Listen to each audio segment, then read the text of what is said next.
નમસ્કાર, આપ જોઈ રહ્યા છો મંતવ્ય ન્યૂઝ અને સૌરાષ્ટ્ર ટુ સુરત સાથે હું છું આપની સાથે નંદરી। સમાચારોની શરૂઆત કરીશું, જેમાં જૂનાગઢ ખાતેથી આ સમાચાર સામે આવી રહ્યા છે, જેમાં શહેરની પોદાર સ્કૂલનો જે બનાવ હતો તેને લઈને વધુ અપડેટ સામે આવી રહી છે। અજાણ્યા ઈસમે પોલીસ કંટ્રોલ રૂમમાં ફોન કર્યો હતો, તો આ સમાચાર જૂનાગઢથી સામે આવ્યા। શિક્ષિકા નેહા મહેતા પાસે પ્રતિબંધિત પદાર્થ હોવાનો ફોન કર્યો હતો। પ્રતિબંધિત પદાર્થથી વિદ્યાર્થીઓને નુકસાન થઈ શકે છે, જેને લઈને હવે પોલીસ કંટ્રોલ રૂમમાં ફોન કરવામાં આવ્યો હતો ને તેને લઈને આ વધુ અપડેટ સામે આવી। જ્યારે પોલીસની તમામ એજન્સી સ્કૂલ ખાતે પહોંચી હતી। શિક્ષિકા પાસે પ્રતિબંધિત પદાર્થ હોવાનો ફોન મળ્યો હતો કંટ્રોલ રૂમને, અને તેને લઈને હવે પોલીસ સ્કૂલ ખાતે પહોંચી હતી। ત્યારે અજાણ્યા ઈસમે પોલીસ કંટ્રોલ રૂમમાં ફોન કર્યો હતો। વિદ્યાર્થીઓને નુકસાન થઈ શકે તેવી પણ સંભાવના હતી। શિક્ષિકા નેહા મહેતા પાસે પ્રતિબંધિત પદાર્થ હોવાનો ફોન કરવામાં આવ્યો હતો, જ્યારે પ્રતિબંધિત પદાર્થથી વિદ્યાર્થીઓને નુકસાન થઈ શકે છે। તો જૂનાગઢથી આ સમાચાર સામે આવ્યા, જેમાં પોલીસની તમામ એજન્સી સ્કૂલ ખાતે પહોંચી હતી અને તપાસ હાથ ધરવામાં આવી હતી। તો આ સમાચાર સામે આવ્યા, જૂનાગઢ ખાતેથી વિદ્યાર્થીઓને ખુલ્લા ગ્રાઉન્ડમાં લઈ લેવામાં આવ્યા હતા।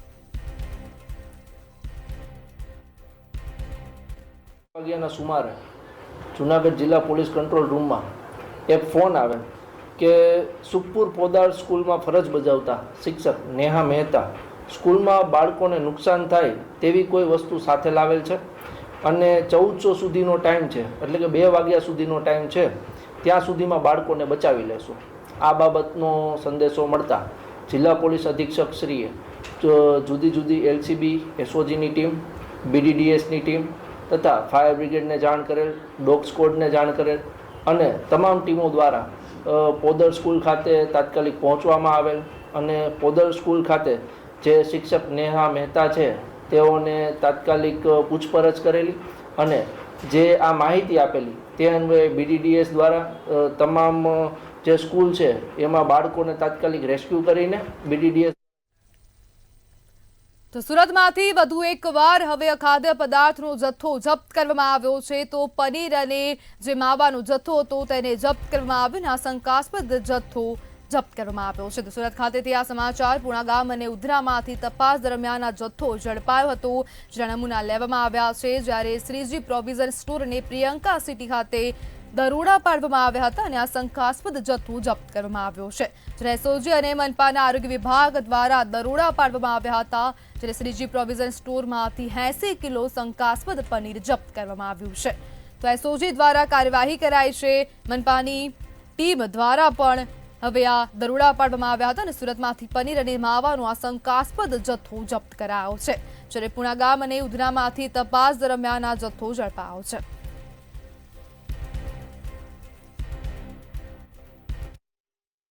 જી સર, SOGની સતત જે નકલખોરો છે કે જે લોકો ડેરીની પ્રોડક્ટ નકલી બનાવે છે અને એ લોકો સેલ કરે છે, એના ઉપર સતત કાર્યવાહી ચાલુ છે। એમાં આજે ઉધનાની અંદર 80 કિલોગ્રામ જે પનીર છે શ્રીજી પ્રોવિઝન સ્ટોરમાંથી પકડવામાં આવ્યું છે।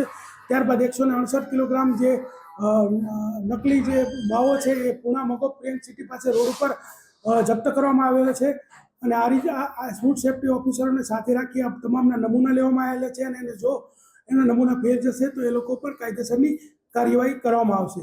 જે શંકાસ્પદ પનીરની બાબત છે તો એના માટે મારે લોકોને જાણ કરવી છે કે અત્યારે રાજ્યમાં મળતું મોટા સુરતના કડોદરાની પ્રભાકર મિલમાં મેનેજમેન્ટની ઘોર બેદરકારી સામે આવી છે। મિલમાં કામ કરતા શ્રમિકનો આખો હાથ ધડથી અલગ થઈ ગયો હતો। સાડીના છેડામાં ફસાયેલા હાથ શ્રમિકના ધડથી અલગ થયો હતો। કડોદરાની તાંતીથૈયા ખાતે આવેલી પ્રભાકર મિલની આ ઘટના સામે આવી છે। શ્રમિકને તાત્કાલિક હોસ્પિટલ લઈ જવામાં આવ્યો હતો, તેમજ મિલમાં સુરક્ષાના નિયમોનું પાલન ન થતું હોવાના આક્ષેપો પણ કરવામાં આવ્યા છે।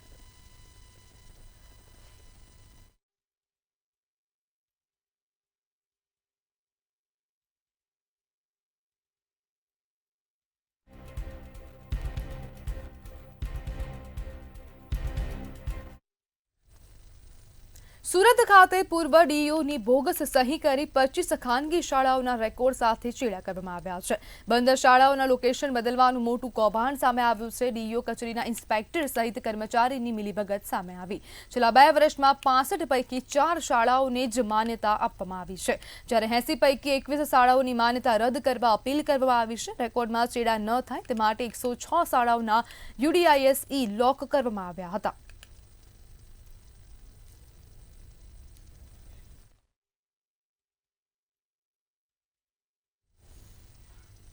દ્વારકાના જામ ખંભાળિયામાં મંતવ્ય ન્યૂઝના અહેવાલનો પડઘો પડ્યો છે. હરસદપુર વિસ્તારના વિદ્યાર્થીઓને સ્કૂલે જવા નેશનલ હાઈવે ફરજિયાત ઓળંગવો પડતો હતો. નેશનલ હાઈવે પર કોઈ જ બેરિકેડિંગ ના હોવાથી વિદ્યાર્થીઓને ડર લાગતો હતો. મંતવ્ય ન્યૂઝે અહેવાલ પ્રસારિત કરતા જ સત્વરે નોંધ લેવામાં આવી છે. પોલીસે અકસ્માત ટાળવા હાઈવે પર તાત્કાલિક બેરિકેડ લગાવ્યા છે. પોલીસની કામગીરીથી વિદ્યાર્થીઓની સલામતી સુનિશ્ચિત બની છે.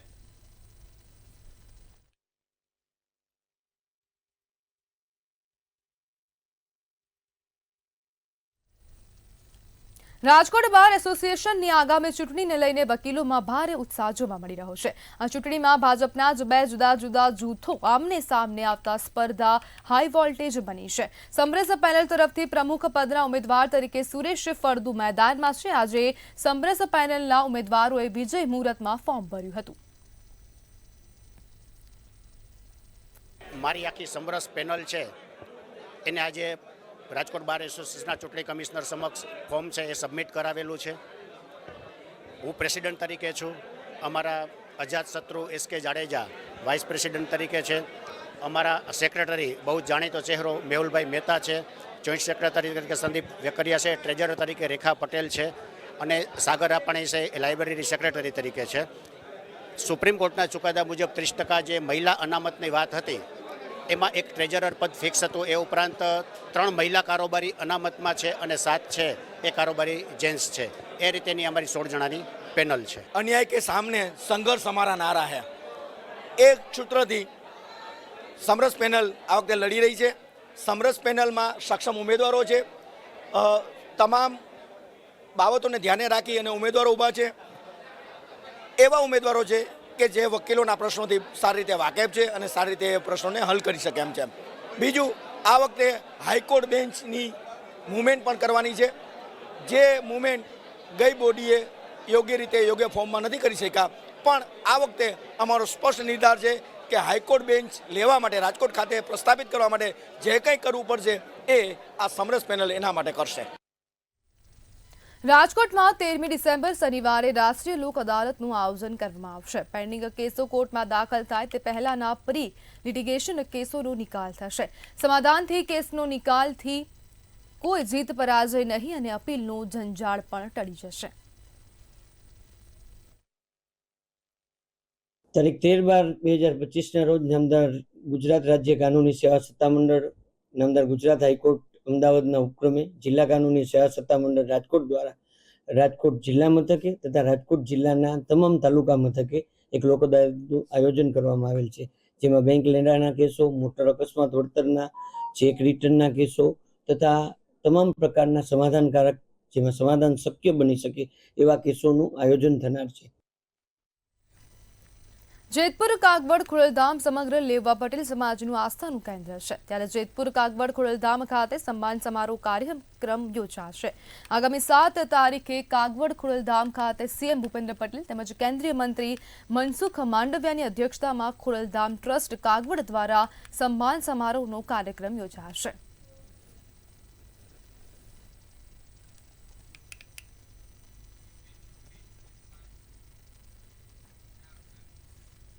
ભાવનગર શહેરમાં રખડતા ઢોર પકડતી ટીમ સાથે બબાલ થઈ હતી. કલ્યાણનગરના ચિત્રા ફુલસર વિસ્તારમાં ટીમ સાથે બબાલ થઈ.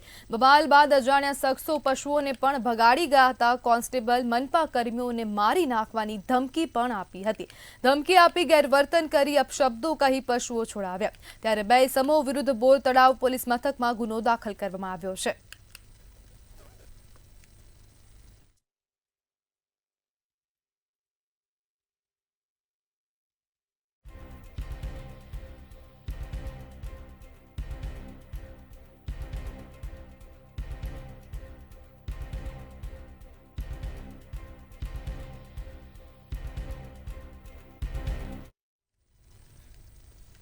ભાવનગર ખાતે ખારસુરા ગામના અમુક પરિવારો જે વાડી વિસ્તારમાં રહે છે તેને અવરજવર કરવા માટે ભાદરોડ નદીમાંથી પસાર થઈને જવું પડે છે. ચોમાસા દરમિયાન નદીમાં પાણીનો પ્રવાહ વધારે હોય ત્યારે ગામ સંપર્ક વિહોણું થઈ જાય છે. જો લોકોને ગામમાં આવવું હોય 10 કિલોમીટર ફરીને આવવું પડે છે. ગ્રામજનો અનેકવાર રજૂઆત કરી ચૂક્યા છે છતાં પણ હજી સુધી તંત્ર દ્વારા વ્યવસ્થા કરી આપવામાં આવી નથી. તેથી ગ્રામજનોમાં ભારે નારાજગી જોવા મળી રહી છે. લોકો કહી રહ્યા છે કે હવે વહેલામાં વહેલી તકે પ્રશાસન દ્વારા નાળું કે પુલ બનાવી આપવામાં આવે. નાના બાળકો હોય તો બાળકોને તેડીને ભણવા માટે સામા કાંઠે મેળવા આવવા પડે, દરરોજ માટે સાંજના લેવા પણ આવવા પડે છે. અને જો ચોમાસાના સમયમાં કોઈને દવાખાનું કે કોઈ તકલીફ હોય તો નદીમાં ઉતરાય એવી પરિસ્થિતિ છે નહીં. અને જો એને ફરીને લાવીએ તો 10 કિલોમીટર ફરીને લાવવા પડે. અહીંથી તરેડીના પાટીએ થઈને ભાદરોડ થઈને ખારસુરા ગામમાં અવાય છે. જો આ એક પુલ સરકાર તરફથી થઈ જાય તો અમે સરકારનો ખૂબ ખૂબ આભાર માનીએ છીએ.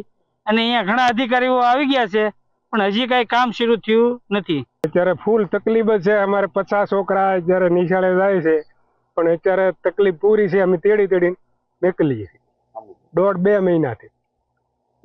તમે શું માંગણી કરી રહ્યા? એટલે અત્યારે એક નાળું કરી ગયો તો અમારે તમારો આભાર. બરોબર.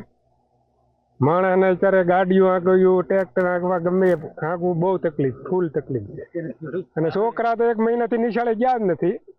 1 મહિનાથી નિશાળે નહીં ગયા. હાલમાં શિયાળુ પાકના વિવિધ વાવેતરની શરૂઆત થઈ ચૂકી છે. ત્યારે જૂનાગઢ જિલ્લામાં છેલ્લા 8 દિવસમાં 39,520 હેક્ટરમાં ઘઉંનું વાવેતર વધ્યું હોવાનું જિલ્લા ખેતીવાડી અધિકારીએ જણાવ્યું હતું. ખેડૂતો હાલ મુખ્યત્વે ઘઉંના વાવેતરને પ્રાધાન્ય આપી રહ્યા છે. હવામાનમાં અનુકૂળ રહેતા તેમજ જમીનમાં ભેજનું પ્રમાણ વધારે હોવાને કારણે ઘઉંની સાથે ધાણા તેમજ ચણાનું વાવેતર પણ થઈ રહ્યું છે. ગત વર્ષની સરખામણીમાં આ વર્ષે જૂનાગઢમાં ઘઉં, ધાણા તેમજ ચણાનું વાવેતર વધારે થવાનો અંદાજ છે. થોડોક કમોસમી વરસાદ જે ઓક્ટોબરમાં થયો એને કારણે ખેડ બાજુના વિસ્તારમાં થોડું વાવેતર મોડું થાય એવું જણાય છે. પણ હાલ ઘઉંનો વાવેતર વિસ્તાર વધતો હોય સતત એવું ધ્યાને આવી રહ્યું છે. ગયા વખતના કુલ 2,45,000 વાવેતર પૈકી અત્યારે આપણી પાસે 1,41,000માં વાવેતર વિસ્તાર રિપોર્ટ થયો છે. એમાં ઘઉંમાં મેજોરિટી 77,000 ઉપરનો વાવેતર વિસ્તાર છે. ત્યારબાદ ચણા અને પછી ધાણા અને એ પ્રમાણેના વાવેતર થઈ રહ્યા છે. જૂનાગઢમાં ગુસ્સીટોક સહિત ગુનાના આરોપીઓ વોન્ટેડ જાહેર કરાયા છે. 31થી વધુ ગુનામાં સંડોવાયેલા 4 આરોપીઓને વોન્ટેડ જાહેર કરવામાં આવ્યા છે. સરગવાડાના 2, જૂનાગઢ શહેરના 1, કોયલીના 1 આરોપી સહિત કુલ 5 શખ્સો સામે ગુનો દાખલ કરવામાં આવ્યો છે. ડીવાયએસપી રવિરાજસિંહ પરમાર આ મામલાની તપાસ કરી રહ્યા છે. વિવિધ સ્થળો પર વોન્ટેડ આરોપીઓના પોસ્ટર લગાવવામાં આવ્યા છે. લોકોને આરોપીઓ જોવા મળે તો પોલીસને જાણ કરવા અપીલ કરવામાં આવી છે. જાણ કરનારનું નામ ગુપ્ત રાખી ઇનામ આપવાની પણ જાહેરાત કરાઈ છે.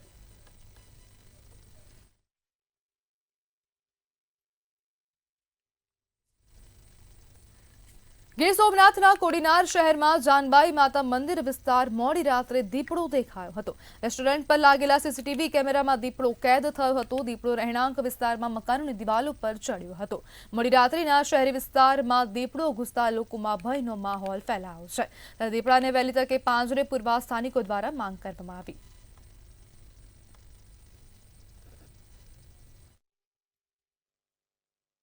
અહીંયા જંગલેશ્વર મંદિરના બહુ એરિયા ગીચ એરિયા છે. ગીચ એરિયામાં દીપડો રોડ ક્રોસ કરી પાછળ આપ દિવાલ જોઈ શકો, એને કૂદી એની પાછળ ઉપરના મકાનમાં ઉપર ચેરો છે. એટલે આપણે જંગલ ખાતાને એવું કહેવા માંગીએ છીએ કે આ દીપડાને વહેલી તકે કે જે રસ્તા ઉપરથી પાછળ એ પણ સૌથી મોટી સોસાયટીઓ છે, કારણ કે એને પાર કરતો અહીંયા આવ્યો હશે એટલે પબ્લિકને રાતના જાનહાનિ ન થાય એની પહેલા આ દીપડાને રેસ્ક્યુ કરીને પકડી લે એવી અમારા કોડીનાર નગરપાલિકા અને શહેર તરફથી અપીલ કરીએ છીએ. ઉના શહેરમાં તસ્કરોએ 2 બંધ મકાનમાં હાથફેરો કર્યો હતો. ઉના શહેરના વરસિંગપુર રોડ પર આવેલ હિંગળાજ હાઉસિંગ સોસાયટીના ફ્લેટમાં ચોરી થઈ હતી. એક મકાનમાંથી રોકડ અને સોના ચાંદીના દાગીના સહિત કુલ રૂપિયા 1,91,000ની ચોરી થઈ હતી. પરિવાર મુંબઈ લગ્નમાં ગયેલો ત્યારે તસ્કરોએ ચોરીને અંજામ આપ્યો હતો. આ સાથે જ સોસાયટીના ફ્લેટ નંબર 8માં કાંતિ જેઠવાનગરના તાળા તૂટ્યા હતા. ત્યારે આ મામલે પોલીસ ફરિયાદ નોંધવામાં આવી છે.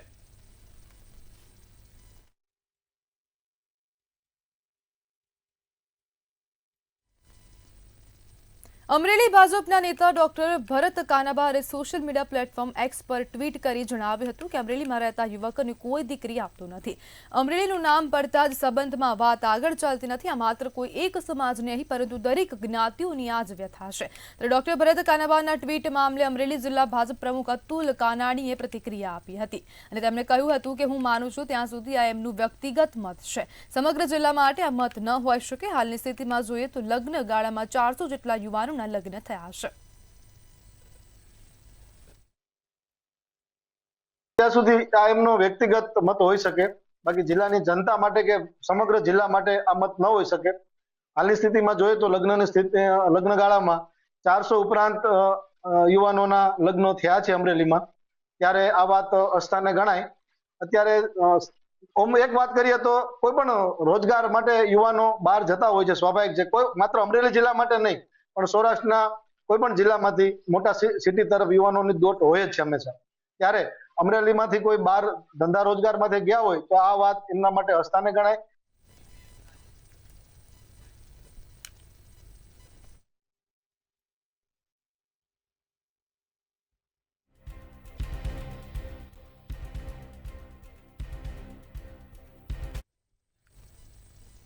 સુરતમાં ભરૂચના વાલિયા તાલુકાના ખેડૂતો શેરડીની કાપણી ન થતા આક્રોશિત બન્યા છે. ખેડૂતોએ આક્ષેપ કર્યો છે કે વાલિયાની રુદરપુરી કોઓપરેટિવ સોસાયટી મારફતે ચલથાણ સુગર ફેક્ટરીમાં નોંધાયેલા શેરડીના પાકની કાપણી સુગર ફેક્ટરી જાણી જોઈને અટકાવી રહી છે. કાપણી ન થતા 25 જેટલા ખેડૂતોના ઉભા પાક પશુઓના ચારા રૂપે આપી દેતા જોવા મળ્યા છે. ખેડૂતોનું કહેવું છે કે રાજકીય દબાણ અને અન્ય સુગર ફેક્ટરીઓના ઇશારે કટિંગ અટકાવાયું છે. કાપણી તાત્કાલિક શરૂ ન થાય તો આત્મવિલોપન કરવાની ચીમકી પણ ઉચ્ચારી છે.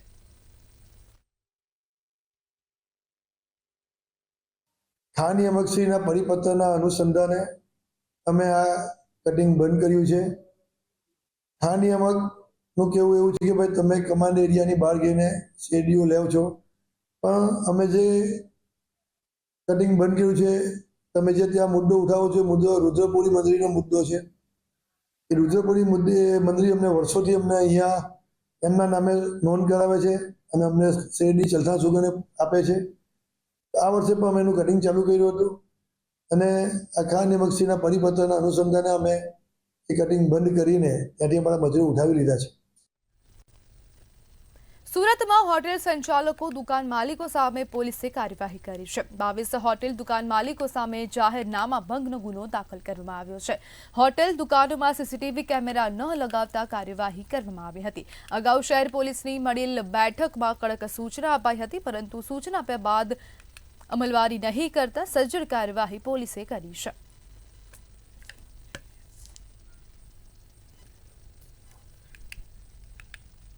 સુરતમાં કરોડોના હીરા છેતરપિંડી કેસના આરોપીની ઇકો સેલ દ્વારા ધરપકડ કરવામાં આવી છે. પોલીસ દ્વારા આરોપી રોનક ધોળિયાને ઝડપી પાડવામાં આવ્યો છે. આ કેસમાં 6 આરોપીઓની અગાઉ પણ ધરપકડ કરાઈ હતી. જીતેન્દ્ર કસોદરિયા, કૌશિક સહિતના આરોપીઓ ઝડપાયા હતા. હવે કેસના ફરાર આરોપી રોનક ધોળિયાને પણ ઝડપી પાડવામાં આવ્યો છે.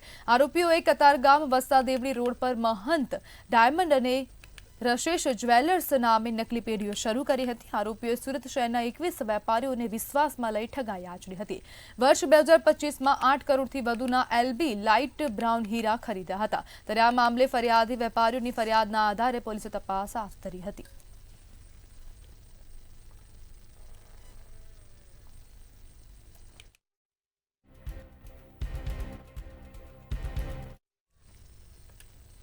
સુરતના ગોડાદરામાં પૈસાની લેતી દેતી મામલે યુવકની હત્યા કરવામાં આવી છે. કેનાલ પાસેના મેદાનમાંથી યુવકનો મૃતદેહ મળી આવ્યો હતો. મૃતકની ઓળખ શોએબ શેખ તરીકે થઈ હતી. શિવાકાંત ઉર્ફે શિવા ટકલાએ પૈસાની લેતી દેતી મામલે શોએબ નાઝિમ અને એક અન્ય યુવકને માર માર્યો હતો.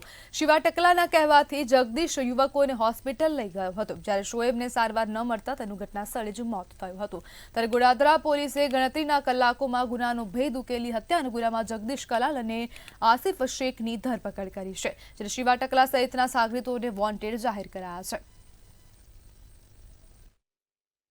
ઉપરથી શોએબે વાત કરી હતી એના મધર સાથે કે મમ્મી અમારે રૂપિયાની આ લેતી દેતી લેવડ દેવડ છે, એમાં 1 લાખ રૂપિયાની માંગણી કરે છે, પરંતુ મારે ખાલી 20,000 રૂપિયા જ આપવાના છે, તો પૈસા લેતી દેતી બાબતે 20,000 રૂપિયા તમે આપો.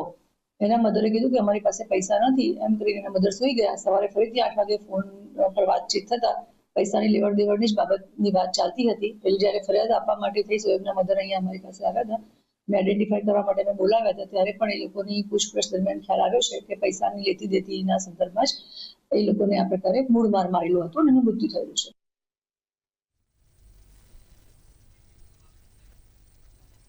સુરતના લિંબાયત વિસ્તારમાં આરોપીઓનો પોલીસે વરઘોડો કાઢ્યો હતો. મંતવ્ય ન્યૂઝના અહેવાલ બાદ પોલીસ એક્શનમાં આવી હતી. લિંબાયત પોલીસે 4 ટપોરીઓને ઝડપી પાડ્યા હતા. ચારેય આરોપીઓનો પોલીસે વરઘોડો કાઢ્યો હતો. જે હાથે પથ્થરમારો કર્યો એ હાથ જોડીને આરોપીએ માફી માંગી હતી. બુટલેગરોના ઇશારા પર હુમલો કરાયાના આક્ષેપો કરવામાં આવ્યા હતા. લિંબાયત પોલીસે ટપોરીઓને કાયદાનું ભાન કરાવ્યું છે.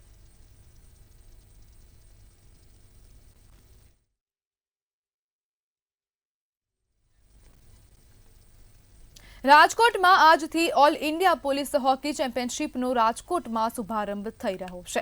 4 થી 14 ડિસેમ્બર સુધી ચાલનારી આ ટુર્નામેન્ટમાં દેશભરની કુલ 32 પોલીસ ટીમો વચ્ચે જોરદાર જંગ જામશે.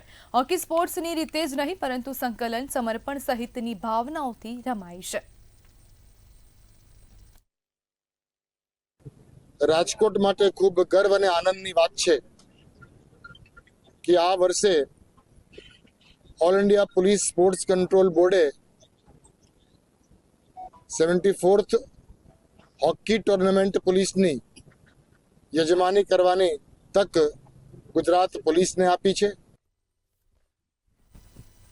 જામનગરમાં પ્રેમ લગ્ન બાદ 2 પરિવાર વચ્ચે જૂથ અથડામણનો બનાવ સામે આવ્યો છે. પેલી વિસ્તારમાં મોડી રાત્રે બંને પક્ષના લોકો સામસામે આવી ગયા હતા, તેથી તંગદિલીનો માહોલ સર્જાયો હતો.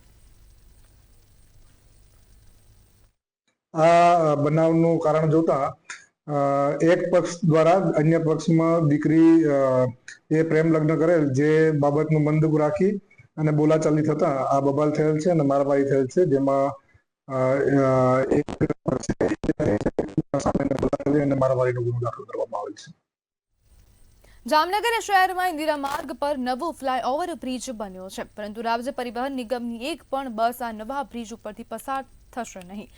વિભાગીય નિયામક બીસી જાડેજા દ્વારા આદેશ કરવામાં આવ્યો છે કે એસટી બસો ઇન્દિરા માર્ગ પર નીચેના રોડ પરથી જ સંચાલન કરશે.